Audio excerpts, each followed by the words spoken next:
চুয়াডাঙ্গার আলমডাঙ্গায় নিজের 7 বছর বয়সী কন্যা সন্তানকে শ্বাসরোধ করে হত্যা করেন মা পপি খাতুন। হত্যার পর নিজেকে বাঁচাতে সাজান নাটক। বিদ্যুৎ স্পৃষ্ট হয়ে সন্তান মারা গিয়েছে এমনটা বোঝাতে গলায় জড়িয়ে রাখেন মোবাইল ফোনের চার্জার। এ নিয়ে সোমবার জেলা police super RM Foyzur Rahman press briefing করেন। চিকিৎসকের যে মতামত ছিল শ্বাসরোধ করে হত্যা, আমরা সেই ধারণাকে আমাদের আরো বর্ধমান করে এবং বিশেষজ্ঞ মতামতকে কোনোভাবেই অ্যাভয়েড করার সুযোগ নেই। আমরা এটা গভীর গুরুত্ব দিয়ে গভীরভাবে অনুধাবন করে আমরা বিভিন্নভাবে তদন্ত কার্যক্রম পরিচালনা। তবে নাটক সাজিয়েও নিস্তার পাননি অপরাধী মা। 7 বছর বয়সী শিশু মাইশা হত্যাকাণ্ডের রহস্য উন্মোচন করে পুলিশ। 164 ধারায় স্বেচ্ছায় আদালতে সন্তান হত্যার পৈশাচিক বর্ণনা দেন মা।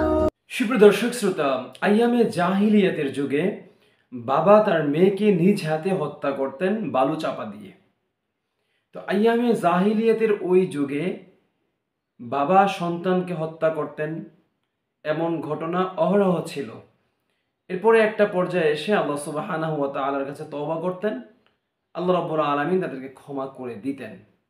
সবচাইতে ভয়াবহ যুগ, শ্রেষ্ঠ ভয়াবহ দিন ছিল আইয়ামে জাহিলিয়াতের যুগ, যে যুগে সন্তানকে হত্যা করত নিজ বাবা অথবা নিজের পরিবারের কেউ। কিন্তু আইয়ামে জাহিলিয়াতের এই যুগটা যেন, সেই যুগটা যেন আমাদের বাংলাদেশের বর্তমান 2024, 23-24, 22-23-24 এসে পড়েছে। মিডিয়া খুললেই দেখা যায় যে বাবার হাতে ছেলে খুন, মায়ের হাতে মেয়ে খুন, পরিবারের বড় ভাইয়ের হাতে বোন খুন হয়েছে, হত্যা হয়েছে, বন্ধু বন্ধুকে হত্যা করেছে। সব কিছু শেষে মানা যায়, কিন্তু এই ঘটনা মানা যায় না। এটা কোনো মা করতে পারে না, যে একজন মা, যে মা 10 মাস 10 দিন গর্ভ ধারণ করে কষ্ট সহ্য করে একজন সন্তানকে পেটে ধারণ করে দুনিয়ার আলো দেখিয়েছে, যে মায়ের মাধ্যমে রক্ত চুষে চুষে একজন সন্তান মায়ের পেটে আল্লাহ সুবহানাহু ওয়া তাআলা তাকে আশ্রয়স্থল নিরাপদে রেখেছেন। মায়ের কোল, মায়ের পেটের ভিতরে। অনেকে বলে না যে মায়ের পেটে আছো, দুনিয়ার হালচাল কিছুই বোঝো না। মায়ের পেট, মায়ের কোল, এটা যে কত বড় একটা আশ্রয়স্থল, বিশ্বস্ত একটি জায়গা, এটা আমরা নতুন করে বলার কোনো কিছু নাই। মায়ের ভালোবাসার মতো কোনো ভালোবাসা হয়ে থাকে না। মা হচ্ছে সবার সেরা। আর সেই মা যখন হয়ে যায় নিকৃষ্ট পৈশাচিকভাবে তার সন্তানকে হত্যার মাধ্যমে তিনি খুনি সাব্যস্ত হন, এই ভয়াবহ দিন, এই ভয়াবহ যুগ দেখতে হবে, বুঝতে হবে, এটা আমরা কখনো কল্পনা করিনি।